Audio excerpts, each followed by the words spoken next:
Un ingénieur, un mathématicien, un logicien et un philosophe voyagent ensemble sur une route d'Écosse. Perché sur un rocher, un mouton noir les regarde passer.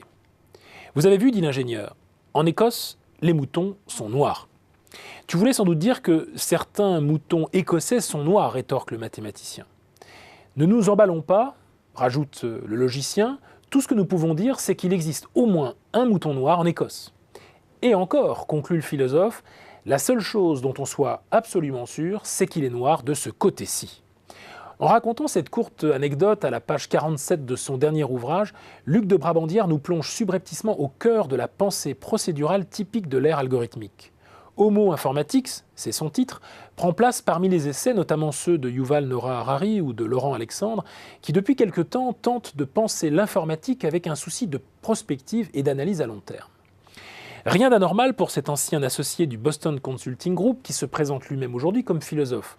Ce qu'il est davantage, c'est que la formation d'ingénieur de notre auteur ne le pousse pas, c'est le moins que l'on puisse dire, à accepter trop vite les prétentions hégémoniques de la pensée algorithmique que l'on nous présente pourtant de plus en plus comme l'horizon indépassable de notre temps. Par toute une série de remarques, l'auteur nous rappelle des vérités que l'on a tendance à trop vite oublier. Internet n'est pas gratuit, nous dit-il. Les réseaux sociaux sont souvent le lieu où s'exprime sans nuance, haine en tout genre et malveillance à l'égard d'autrui. Internet n'est pas libre. Brabandière conteste l'image du surf pour parler de la circulation, ou alors nous y ramène pour nous sensibiliser au risque d'y être finalement englouti par une vague trop haute pour nous. Internet enfin n'est pas gratuit. Les données ne sont pas données, nous rappelle-t-il, elles vous sont prises.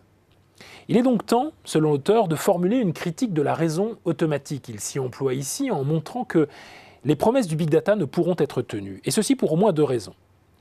D'abord, leur incapacité à identifier les signes noirs, c'est-à-dire à proprement parler les accidents, les imprévus, que par définition nous ne pouvons prédire.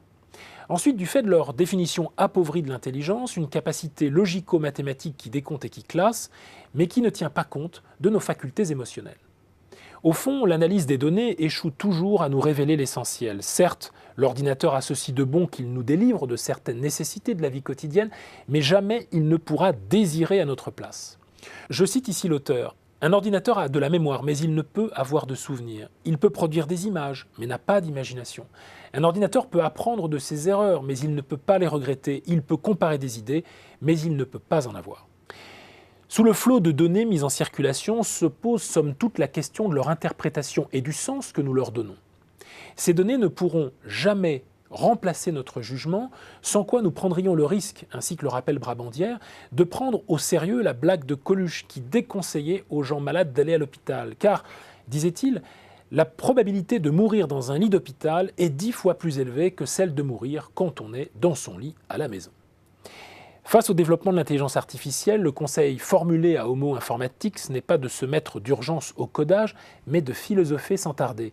Car c'est moins le risque d'une intelligence artificielle capable d'ériger sa propre intentionnalité que nous devons craindre, que notre incapacité à reposer dans nos écoles, nos entreprises et nos laboratoires les questions fondamentales de l'horizon éthique que nous donnons à notre action, transformée par le perfectionnement des machines.